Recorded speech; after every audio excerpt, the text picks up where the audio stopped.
Welcome back, everyone. I am really excited for this episode. Um, if you've ever picked up one of these or had one, mailed to your house, then hopefully you know who the editor-in-chief is, Dr. Lewis First. And if you've ever attended the AAP national meeting, which I would also highly recommend that you do, his talks are one of my favorites. And every year when you get that big, like, pamphlet and you got to pick out what you're going to go to. It's like, circling your favorite things. I always, and I'm not just saying this because I'm getting to talk with Dr. First today. I really do look and figure out which afternoon talk I can attend of his, because his 10 things that have changed in pediatrics that you need to know about is always one of my favorite lectures, because not only is it good information, but it's hilarious too. And I'm so excited today to get to have Dr. Lewis First, editor-in-chief of Pediatrics, on the podcast to talk about the journal and talk about him and his career. Thank you for joining us, Dr. First, and thank you for all that you've done in your long career serving pediatricians and families. Well, first of all, Phil, you can call me Lewis, and thank you for the kind introduction. It is a pleasure to be on your podcast. I finally made it. I've finally made it. I've been trying to tunnel into this podcast for I can't even tell you how long, and finally we made it happen. We are very selective, and we finally decided that okay, we'll let Dr. First, Lewis, come on the podcast. Boy, I can't imagine what the past 2 years has been like for you in your position as editor-in-chief of Pediatrics. Can we start and just talk about like a day in the life of the editor of Pediatrics and how that fits into your clinic schedule and everything that you do? I'm sure there's just so much that would be of interest to general pediatricians out there that goes into getting this in their mailbox all shrink wrapped and everything like that. Can you just walk us through what that's like? I can walk you through it or run you through it, given what the days are like. But I say that with an enormous amount of a big smile on my face, because as you do too, and I hopefully all of our listeners, when you are taking care of children and you are trying to improve the health of children, there's nothing more inspirational. And while these are probably the most challenging times we've ever practiced in, it's also the most inspiring. So that being said, I think your listeners should know that my background, in terms of your asking me as an editor how my day works, is that my background is pediatric emergency medicine to primary care to hospitalist, from Boston to Vermont in 1994, where I became the head of the department and chief of our children's hospital. So to be perfectly honest, I have several jobs. Most importantly is to be a dad and a grandfather and a spouse, not in any order you want to put them there. But from a professional side, I have to balance my day, keeping an eye on the health and well-being of the children of Vermont, the children in our children's hospital, the mission of our department, which is, as you can imagine, focused on clinical care, teaching, research, and advocacy. And then at the same time, make sure that those missions are accomplished by what everybody reads, hopefully, or listens to or learns about through our journal Pediatrics. So I divide the day into spending most of the time when the sun is up, keeping an eye on children in our hospital. I now do it's hospitalist work, rounding, teaching, making sure that the trains are running, and we're designing new airports for the children of Vermont through our children's hospital. And then when I have a cancellation and an appointment, I will grab a manuscript. I get in early in the morning, first to do the Wordle, then to do a Sudoku. Right, of course. You got to do a Wordle and a Sudoku. And then I start reading manuscripts. And I am so fortunate to have I could never do this when I was in the midst of bringing my children in our house through their growth and development. But we're now empty nested, which is perfect for bringing on the journal. And so in the evening, while I may be with my wonderful wife, we're sitting together on the couch. She has worked in an independent bookstore and does part-time. So she'll be reading book prospectuses. I'll be reading manuscripts, and we'll be together. And it's a beautiful evening. And that's pretty much... That sounds like an amazing day. And I'm glad that you are able to do that together and, integrate that into your day-to-day life as a human being, not just, the hats you wear professionally, but, personally too.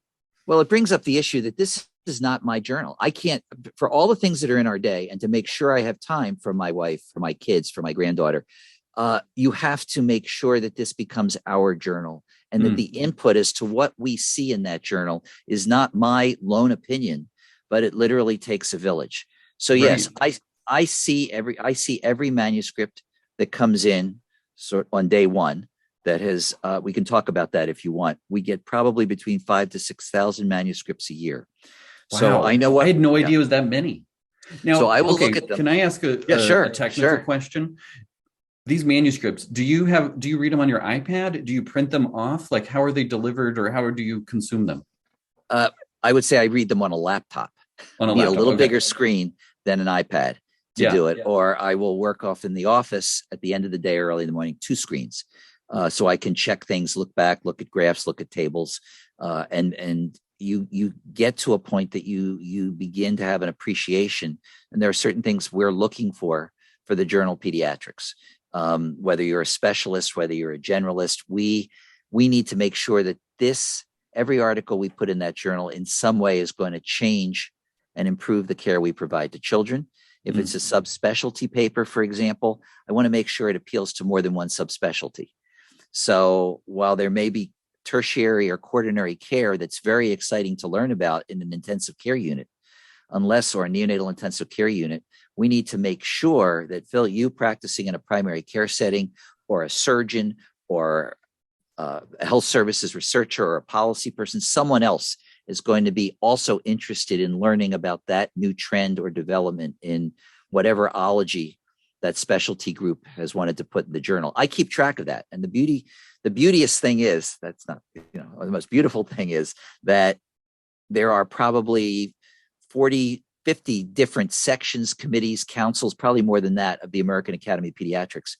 And when a full calendar year is done, there is an article in our journal that pretty much plays to every council, committee, or section. And if it's not in the journal, we've received it. So I can say to every section, this is our journal. It's interesting because people who are in emergency pediatrics will say, we need more emergency pediatrics in your journal. Others like yourself may say, why is there so much emergency pediatrics in your journal? So it's like, what you see is what you get. I'm not expecting readers to read every article every month, but I am expecting to have something in there for whatever anyone does. This is sort of that when we set up an issue, there is something in there that will make you say, I'd like to at least read that article during the course of the month, and hopefully multiple articles. So there is a whole dance of the manuscript from the moment I see it to the moment it gets accepted that involves multiple people giving us their input. Because just like you and just like our listeners, I don't claim I know it all, have seen it all, have done it all. And so I need this to be a group experience. I need this to be transparent. I need this to be useful, practical, and I need it to be a game changer for where we want to take child health in the future. And I can't do that without the help of so many people, nationally, internationally. When I say people, not just pediatricians. If you look at our editorial board, we have other healthcare professionals. We have group too. Yeah, it is. But in there are other healthcare professionals. There are parents. There are trainees. I love the fact that really, when you think about the medical home and when you think about who is caring for children, it's not just the pediatrician. And so we've added sections to the journal that truly call out the other stakeholders and say, this is your journal too. We blog. We now have a family partnership blog that is written for families to translate the articles in our journal that can be available to families to understand their importance and bring them to you in the office and say, I heard that the Pediatrics Journal published this particular story. Are you aware of it? That would make me smile a lot. We have articles now that are written by families with their pediatrician, called family partnerships, that share a story of a child in a way that we can do that as well in our own setting. I've been thrilled at the number of manuscripts we get in family partnerships. We've added articles on advocacy case reports, because so many of us are doing things that may not be the conventional article of I discovered something in my laboratory. That's important. It has to be clinical. I mean, we don't, our journal does not publish the studies on animals. unless it's dog bites or something like that.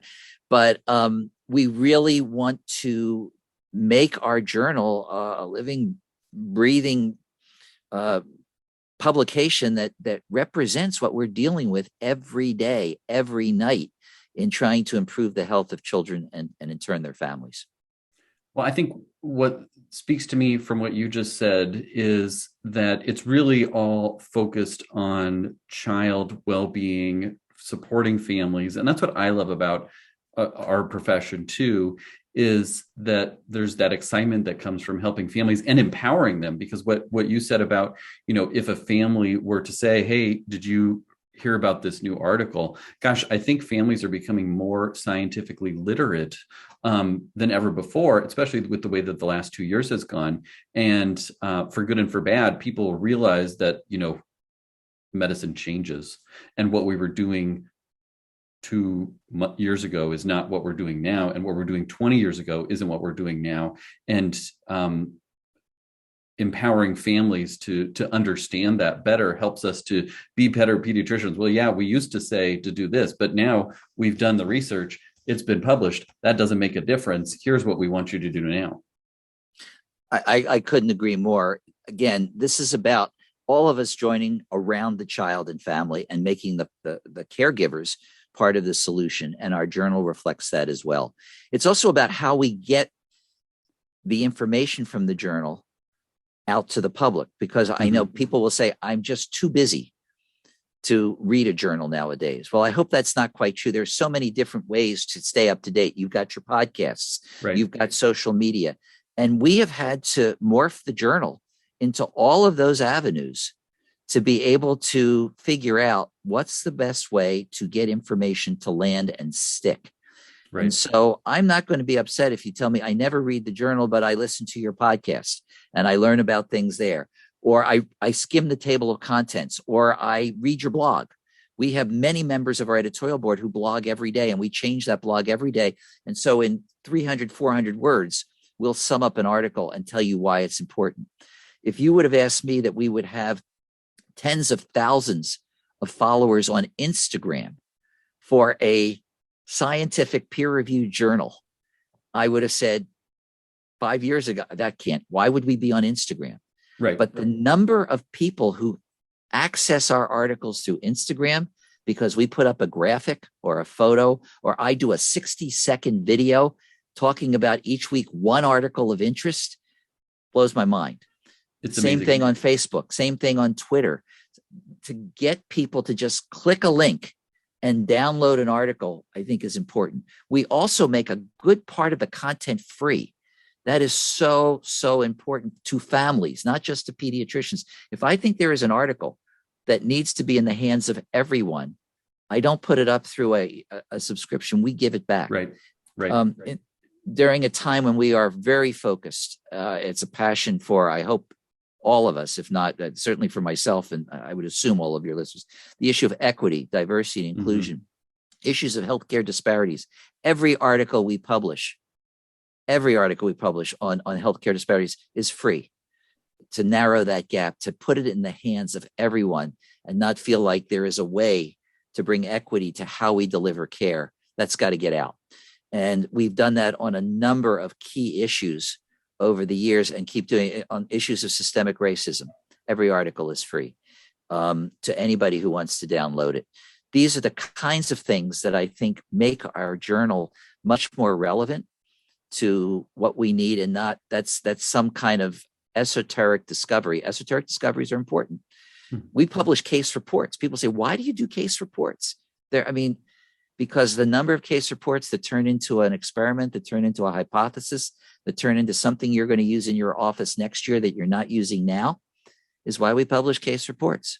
Right. And they're memorable too. I have to tell you, you came and spoke at Grand Rounds when I was a resident and did some cases. And I hope it doesn't spoil, your future Grand Rounds. But one of them was about a patient that just had elevated transaminases, and it stumped everybody.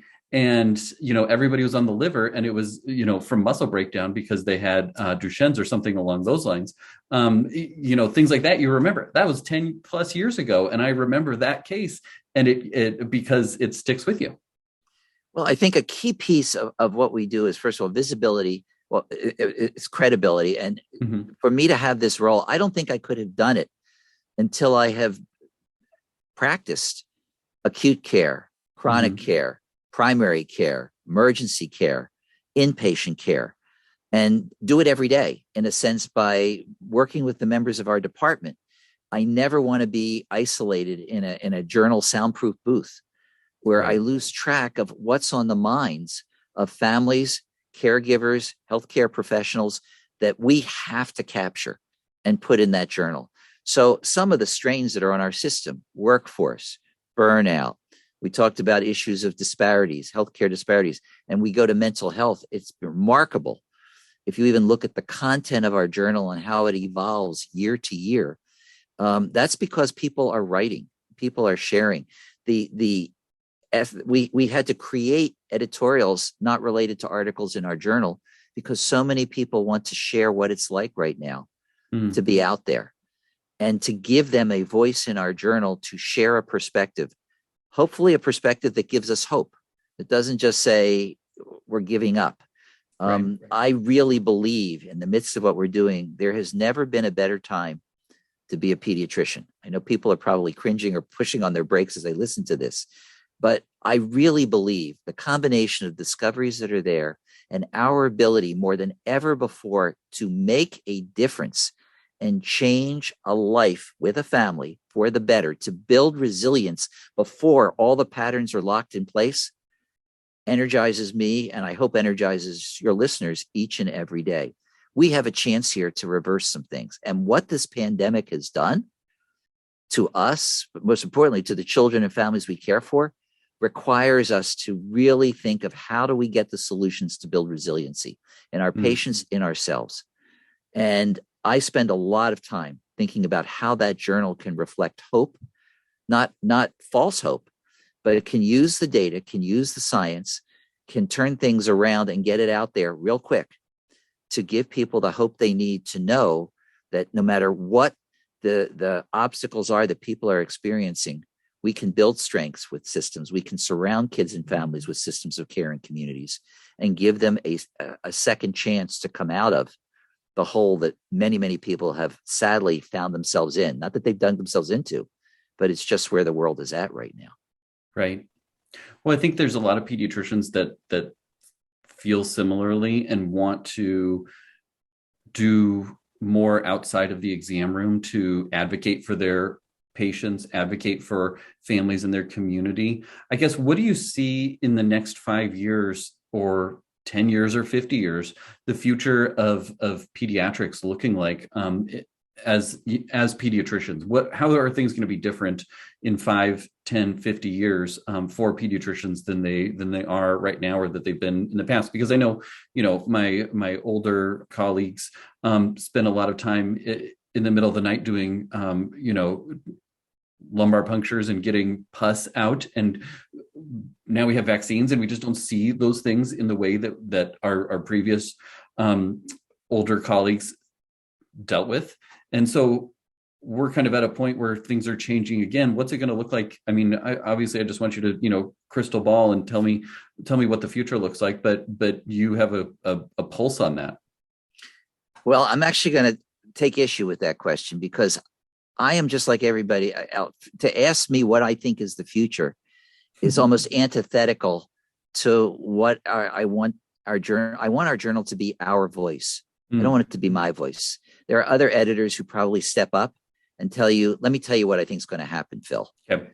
But I could ask you the same question and we would be on an even playing field. If not, I would be probably subservient to you, who have a bigger horizon for the different things you cover in this podcast, perhaps, than I get to even with the journal or my day-to-day life. I think we all recognize that change is inevitable. I'm not, I also think if I put up the issues that I think we need to pay attention to, this isn't going to be rocket science. And if you're not paying attention to how we can integrate mental health into what we do, how we can recognize that it's not I'm the pediatrician and you're not, but how do we use all of the resources in the communities in which we live, or get resources to the communities in which we don't live, to again build the resiliency in these children and families for the future of our of person kind, then we're missing where this is going. I almost consider that while there's a lot of changes in each issue of our journal, it's almost like it's like looking at an immunoglobulin molecule. You got a constant, you got variable components. Right. The constant is why we chose to go into the fields of child health. Whether you're a doctor, a nurse, social worker, mental health expert, or teacher, or you're listening to this, parent, grandparent, it's because we care. That can't change. If we burn out on the care, it's over.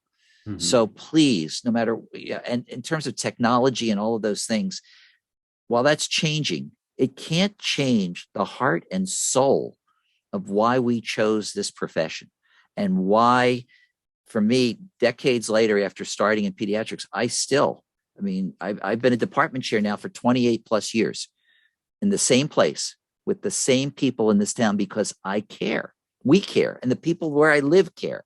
Right. And I think if we take that away and that changes in the next 5 years to let a computer do it or let the genome sequencing tell the story without being able to hold the hand of a family and explain what that sequencing means, then it's not going to bode well for our future.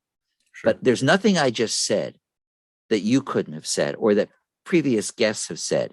And I think if we all focus on these things together and then get the people, because kids don't have a voice, use our academy, use all of the areas of organized medicine to make sure that they look at what we can do to make a dent in children's health for the future and not go downstream and spend all of our healthcare dollars on putting out the fires that are irreversible, but what we can do upstream, that I think is going to be more and more paying attention. In other words, going from illness to well-being, from the individual patient to the health of populations, and figuring out how we all, whether you're doing quaternary microsurgery to sitting and playing with your child, that the mental health and well-being and checking in on someone's well-being and not just their part of the body is a frame shift for all of our specialists and for our generalists. It's also important for our generalists to appreciate the lifelong learning that's going on. You raised, what's the future? The future is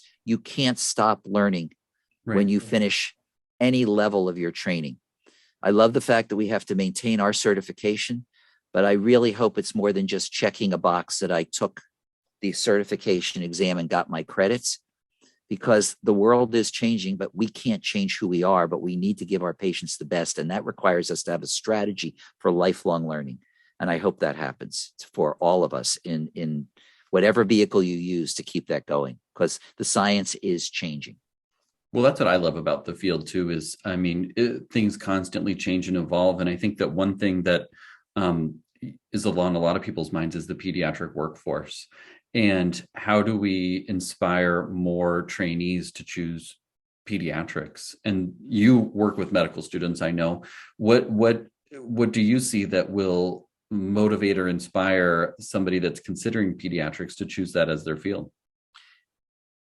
I really hope you're right. Visibility is credibility.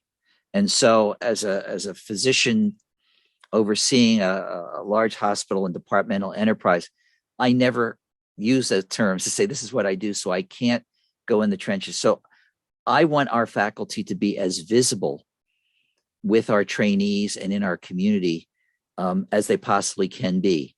I love my time. If I can show the joy, and it's genuine, of what we do, when I can be with a family and have a trainee see that joy of making a difference, showing them, that first reduction of a nursemaid's, and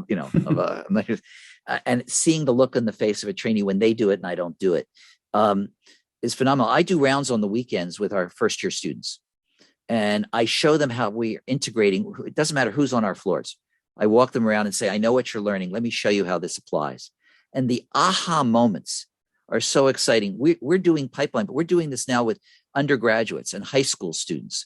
I think you have to start earlier. And so in our department, we are so interested, again, in introducing child health to people who are finishing their childhood and are becoming young adults, to show them the joy of what we do and how we do it. I think it's important. I ask that everybody in our department tell me each year What are they doing to improve the health of the communities in which they serve? Or what are they doing for the communities in which they serve? Some people are in orchestras, are in theater, or in their church groups, or their mosques or their synagogues. It doesn't matter where they are, but I want them embedded in a community to understand how the community turns to all of us in child health to say, let's work on this together. Visibility of pediatricians, not just in their offices, but engaging in the day-to-day wellness activities of a community, bring joy. And when you're doing that with high school students and elementary school students and families at a PTO meeting, people who are listening to this, don't underestimate the importance of communication outside of your office. If you publish a little paragraph in the school newsletter of just what's happening and something you want people to know about the season we're in, sun protection, bug protection, doesn't matter. You're visible. And when you're visible, people start to pay attention to what you do. I do a lot with public media to get, again, messages from the journal or just messages as a pediatrician out to the community. And so do so many others here in Vermont, where I'm located. We can't keep it in the office and still realize the differences we can make. So my answer is education is important. I'll give an interesting one, even with the journal. Every week we started I look at every manuscript when it comes in. I send 40% of the manuscripts that come in go to Dr. Alex Kemper, who is my deputy editor in Columbus, Ohio at Nationwide Children's. He takes 40%. He picks reviewers. I pick reviewers from all over the world. We get the reviews back in. And then each week when the reviews come in on these papers, we meet on the weekend. And for 2, 3, sometimes a little bit longer hours, we'll talk about 60 to 70 papers over that period of time. And the reason I'm telling you the story is we open the doors every weekend. That if your listeners have an interest in understanding how we pick the articles, on the phone are usually 10 to 12 people. They can be trained, they can be students, they can be parents, they can be pediatricians, they can be authors whose articles we rejected. They could be nurses, they can be anybody who has an interest in wanting to understand what goes into that journal. I rip the curtain off. And it's really good for us too, because we don't get jaded. We don't say, seen it, done it. Nope. And I love it when a medical student says, just a minute, doctor, you may not think this is important, but this is a really important article for all of us learning to be pediatricians. And we stop.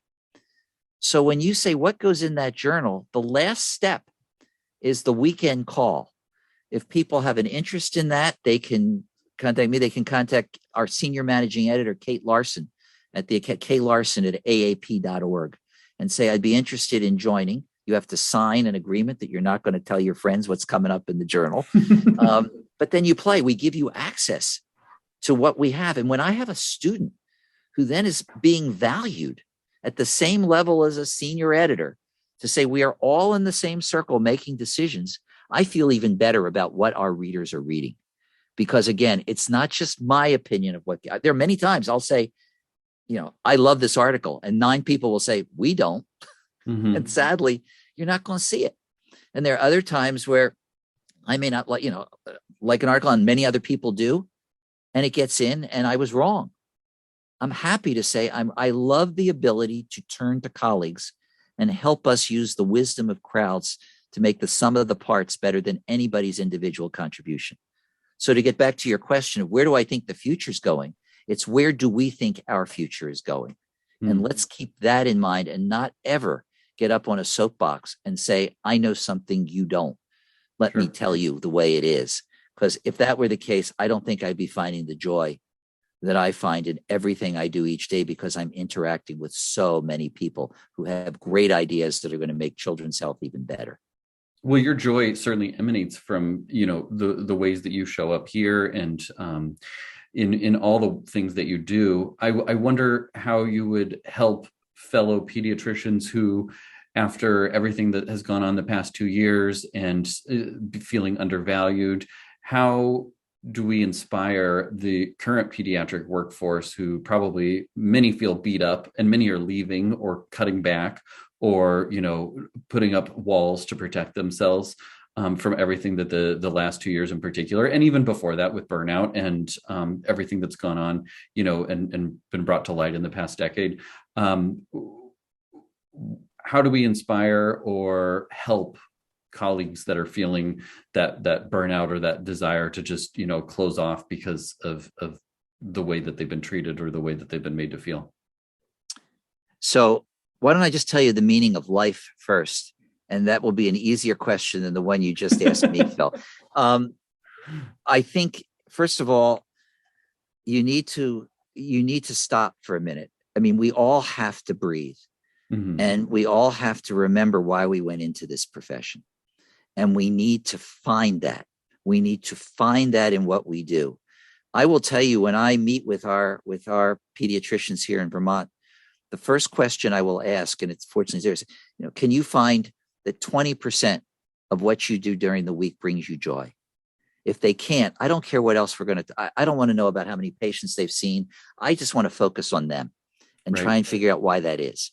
But if they can tell me that, then I start to talk about how can you make the work environment and the home environment one that are not at pitted against each other, but can really come together to bring you joy. So as I said, there was a paper that appeared, I think, I have no photo, I'm going to say probably around 2007, 2008, by Dr. Steve Ludwig at Children's Hospital of Philadelphia, called, I'm going to miss the title here, probably something like The Polygamy of Pediatrics, where he says, I'm not here to promote polygamy, Phil, but he says we have three marriages in what we do. There's the marriage to ourselves.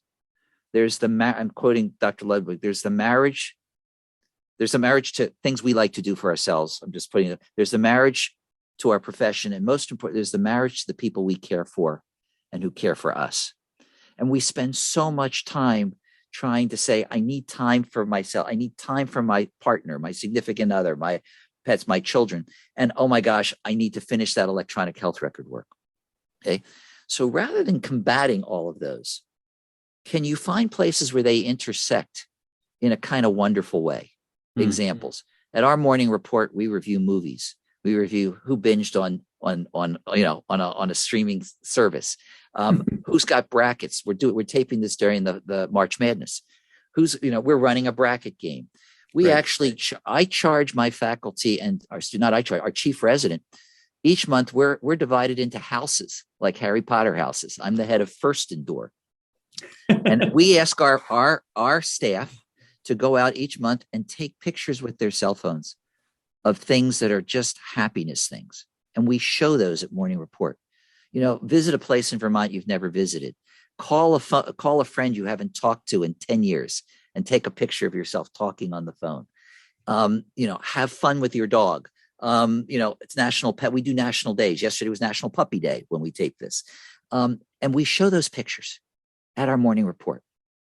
And people I just watch the smiles. And when you can bring your home environment into your workplace and say, it's okay. And when I can sit on a couch with my wife and read a manuscript while we're watching something not while I'm looking at a manuscript, but on the commercials, I'll look at your manuscript. Please don't worry. I'm focused on your paper. But when we can do that, suddenly it's about life. It's about finding those intersections so that you're not church and state. You're not sacrosanct. God forbid I talk about my children or wanting to go to a ball game tonight while I'm at work, or gosh forbid I actually look at the journal after dinner to check something. You need to find people who understand who you are. You need to find people who care, and then you need to get in the community and realize how it's not necessarily holding a stethoscope, but caring is going to bring you the joy to say, maybe I don't work as all those hours. Maybe I find a way to do something other than the electronic health record all the time. Maybe I should improve and learn from people who've learned how to streamline the EHR. And suddenly there's a lot more joy that's out there that people, it's so easy to be miserable and point fingers at the system. Right. Well, we're part of the solution rather than part of the problem. And I work on the system all the time. Yeah. But if you give up and if you say it's them, not us, then the people who lose on this are children. And if children lose, then the next generation is going to lose big. So think about, even if you help one person I always say at our dinner table, what is one thing today we did that we didn't know before and that will change somebody for the better? And if you come to work each day thinking, I've got to report that out at the end of the day, Mhm. You have a frame shift. So I hope your listeners think about those things. It's not, can you fix all of the problems of the world right now? I wish we could. We can't. But in your own domain, maybe you sharpen a pencil for somebody. Maybe you treat them to a cup of coffee and make them smile. But those kinds of things add up. I know I sound like a greeting card, but that greeting card has sustained me for decades. And it Right. has me now in my 28th year of running a department and my 12th going to 13th year of being the editor of the journal, saying, I don't think there's been a better time to be a pediatrician. And if you take all of this away from me, Phil, and put me in an office with a child and a family in a community without the journal, without doing the pieces that I get to do at a national, whatever level, that's why I do it. And that's my default is my strength. And I'm not embarrassed to say that. And it will always be my strength. And that's why I'm glad it was not my initial choice of why I went into medicine. People may think it sounds like it. Pediatrics, for those listening, it was my last rotation. I was already set to go into a different field. And yet the bells went off, and decades later, I knew it. And even if you're listening and you don't know it, find something that brings you joy each day. Try to make somebody smile. Try to change something for the better, and you'll find it. Well, that's just such inspiring words. And I think that pediatricians, I'm biased, obviously, but I think pediatricians have the most ability to squeeze joy out of their day because of our patients and the families that we get to interact with and the impact that we can have, which is so personal and touching and meaningful to families. So I'm inspired by what you said too, and I just appreciate all that you do on the regular for fellow pediatricians and for your community. And I want to connect over getting to see behind the curtain, and I'll try and help to figure out how we can let other pediatricians in. We can and honestly, to make this work, so we actually do it and end our weekend day so we can spend time with the people we love to spend time with or do something fun for ourselves. Yeah. We try and limit it to about 10 to 12 people a week. Okay, so well, I know you have a huge listening base, so you may have to get in line a little bit to get in, but that is for the betterment of your time on a weekend and our time on a weekend, that we really can't make it a lot bigger than that, but it doesn't mean you won't get a chance to come in. So awesome. Well, thank you so much, Dr. First. This has been fantastic, and I wish you the best and the continued joy that you've had throughout your career. Same to you, Phil, and to all your listeners. It's an honor and a privilege to finally make it onto your podcast. Thank you.